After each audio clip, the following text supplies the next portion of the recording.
like, bro, yeah, she got a kid. Look at his back. Oh my god.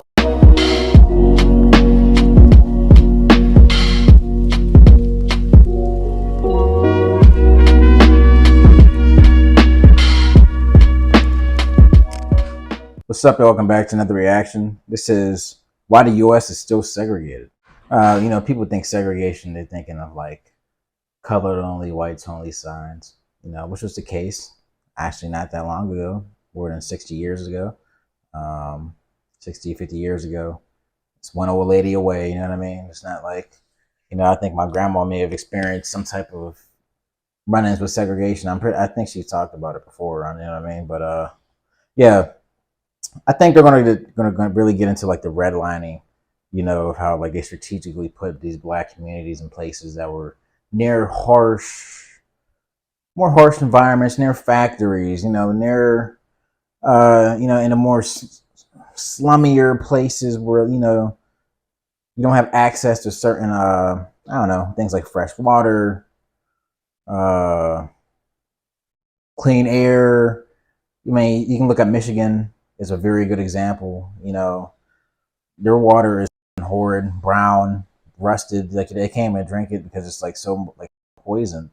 You know what I mean? And then pretty sure if you travel to there's another section of Detroit where there's a bit more, Caucasus folks. I'm pretty sure the water's nice and dandy, it's nice and good. You know what I mean? So. There's definitely those implementations that have been implemented a long time ago, which are now bleeding into the modern America and how that affects the black communities and other minority communities that have to suffer from these redlining protocols that they were using to try to put these communities in a worse off place than where they would actually be if they were actually in a place where they can thrive and focus on building a community, rather than having to focus on, the lack of resources and whatnot. But yeah, we want to see this video get going on. Make sure you hit that like button, subscribe, and share. Check out our playlist. I've already reacted to a video you want us to see, you know what I mean? Make sure you check out the 412 show, which will be coming back soon. I'll be uploading videos again on that channel. It's been a little while, but I want to bring that podcast back. Make sure you're checking out LB Gaming. We post videos up on there every week. So yeah, I'll hop right in. Road to 10K. Squeezed in one room or too many families live jammed together, there are the slums. In 1945, 38-year-old J.D. Shelley and his wife Ethel purchased a modest two-story brick home on Labadie Avenue in north-central St. Louis. What they didn't realize is that, by law, they technically weren't allowed to buy that house, even though the previous owner willingly sold it to them, even though they paid the asking price, because J.D. and his wife Ethel and each of their 6 children were all black. What followed would be known as one of the most significant decisions in the history of the United States Supreme Court, but you've probably never heard of it. And despite what should have been seen as a sweeping condemnation of racial segregation in housing, that segregation continued through overt fear-mongering of white residents, white flight, a practice known as blockbusting, as well as through overt and covert government actions meant to ensure that white neighborhoods remained white and undesirables were pushed into overcrowded, underfunded, industrial neighborhoods in virtually every metropolitan area in the United States. Rolling through. You can tell she ain't playing, man. She about to come hard with this shit. Gonna be an interesting video, guys. Alex Jones, Trump. Before we get into the story of J.D. and Ethel Shelley and how our government has enforced racial segregation in every city in America, the Shelley family moved from Mississippi to St. Louis in 1930 to escape racial antagonism in the South. J.D. was 23 and had been working as a laborer in sawmills, on railroads, and in construction. By the time the family left, Mississippi, dominated by Jim Crow-era laws, was known for racism, the KKK, and lynchings. In Mississippi alone, nearly 500 black people had been lynched by 1930 when the family packed their bags and decided to leave. Black people in Mississippi were expected to adhere to a strict code of behavior, expected to show deference, subservience, and obedience to whites, and any disobedience was grounds for lynching. According to historian Neil R. McMillan, the years from 1889 to 1919 were among the most repressive in Mississippi's history by nearly any measure. The frequency and sadism of lynching and other forms of white vigilantism, the extension and formal codification of black disenfranchisement, segregation, segregation and exclusion, the prejudicial character of the criminal justice system,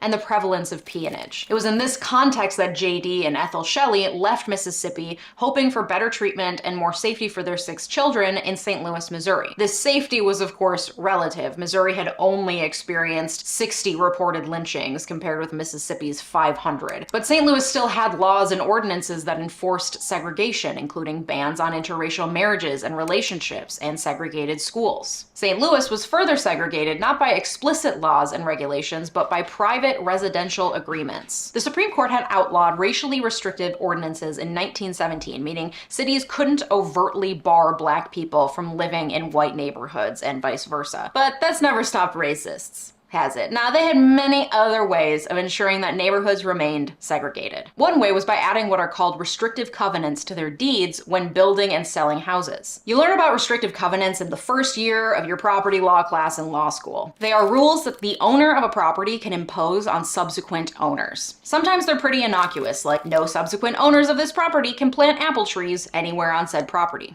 Those are usually perfectly legal. But racists got clever at the beginning of the 20th century and started adding restrictive covenants to their deeds that said things like, and I quote, "The real property above described or any portion thereof shall never be occupied, used, or resided on by any person not of the white or Caucasian race, except in the capacity of a servant or domestic employed thereon as such by a white Caucasian owner, tenant, or occupant." Through the use of these restrictive covenants, owners were able to ensure that subsequent buyers of their property would always be white. The pesky problem with this kind of language in a deed of sale is that it's a private contract between the buyer and the seller. So if the seller wants to sell to a black person and they find a black person willing to buy, even if there's a race-based restrictive covenant, there's nothing that can stop them. A neighbor can't come in and try to enforce the private contract because they're not a party to the contract. So increasingly, entire neighborhoods would come together and enter into private contracts saying that they would never ever sell their houses to black people. That way, all the neighbors who signed on to the contract then had the right to sue if any other neighbor turned around and sold their home to a black person. And they would create the contracts to run with the land, as they say in the biz, meaning that it was binding to the property and to subsequent owners of the property, meaning these racially restrictive agreements were then taken on by subsequent buyers of the same property. This is also the reason why homeowners associations were created, to restrict blacks from entire subdivisions. So there's a fun fact to bring up at your racist Great Aunts barbecue next week. And this practice was pervasive in virtually every major city and suburb in the United States for the first half of the 20th century. And these restrictive covenants were upheld again and again by courts across the country as perfectly constitutional because they were private agreements between private parties, not state action against a certain race. And despite the fact that it was acknowledged that government-sanctioned and enforced housing restrictions would be unconstitutional, the government continued to restrict access to housing for Black Americans, especially via the FHA. The Federal Housing Administration was created in 1934 in response to the Great Depression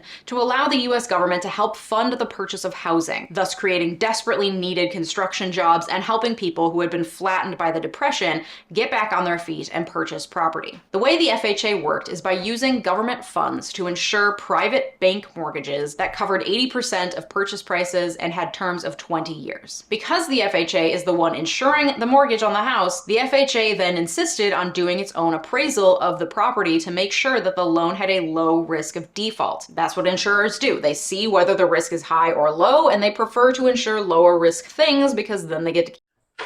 Pretty interesting when you think about it, because it's just the racism was very much prevalent in especially the early 20th century. Hell yeah, man.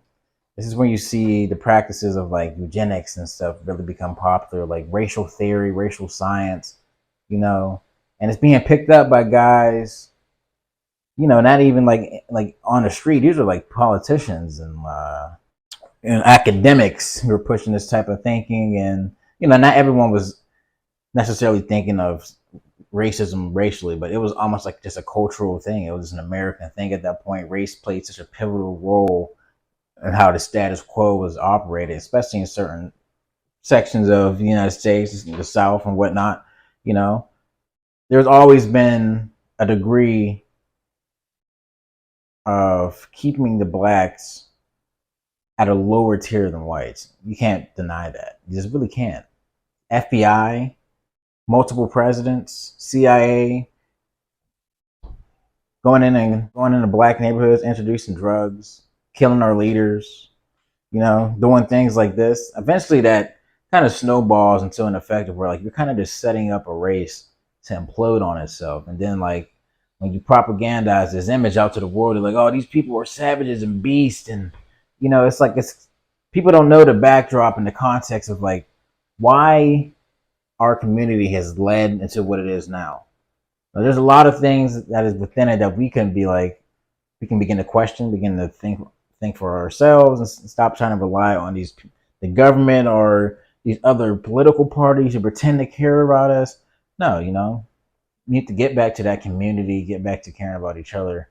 Their money. And what was in the handbooks and manuals for all FHA insurance appraisal agents? A whites-only restriction. Basically, the FHA, as well as other mortgage insurers, had determined that black homebuyers were too risky. What's more, they determined that even if the homebuyer was white, if the home was located near black neighborhoods or in neighborhoods where black people also resided, it was too risky to insure the mortgage, making the homes impossible to buy, especially for black buyers. Because if the FHA wouldn't insure the mortgage, banks usually wouldn't lend the money to buy the home. The idea that when black people move in, the neighborhood deteriorates because of some, shortcoming on the part of black people. But let's take a damn step back. Okay, because as with all things, this is a myth that was created by racism and is actually the fault of white supremacy. Let's use St. Louis as an example because that's where our story about the Shelleys takes place. At the beginning of the 1900s, St. Louis city planners deliberately zoned for single-family only homes in white neighborhoods with restrictive covenants, guaranteeing that those neighborhoods would remain intact and whites only. In neighborhoods with predominantly black populations and land near those neighborhoods, they zoned for multifamily homes and industrial development, including polluting industry. Not only that, but the commission permitted taverns, liquor stores, nightclubs, and houses of prostitution to open in African-American neighborhoods, but prohibited them in white neighborhoods. They also allowed for the subdivision of properties located in black neighborhoods, but not in white neighborhoods. And in this atmosphere, with black would-be homeowners completely barred from purchasing most homes, black homeowners were pushed into industrial-zoned, polluted locations littered with strip malls and liquor stores. And because they couldn't obtain FHA-insured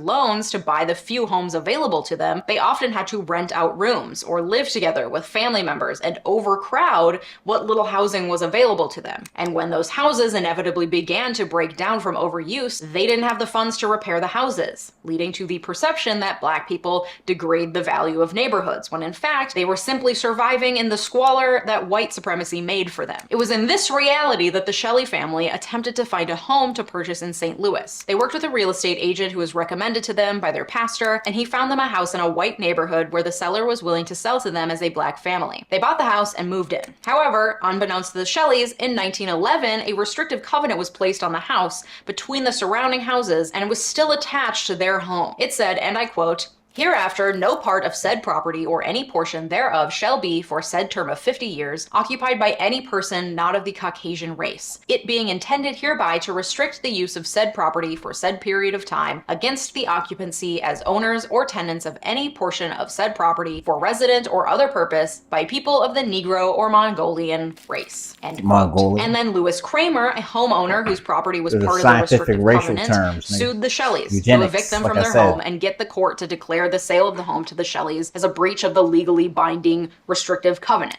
Okay. I feel like we got a good ways into it. That's part one. If you guys want to see the rest of it, we'll react to the rest of it, depending on how this video does. But yeah, it's a very interesting video. I like this chick. I don't think I've seen her channel before, actually. So this is actually a very well put together video. Very informative. I feel like a big part of being a YouTuber is keeping your audience enticed enough that we even make it this far into the video. I mean, if you're still watching at this point, obviously, I guess I've done something to get you to go this far. But I know I gotta get better at implementing some things into the videos to keep people's attention, because people's attention spans are just dropping. You know what I mean? But hit that like button, subscribe, and share. Road to 10K. We want to see you next time. Peace. Da da da da da.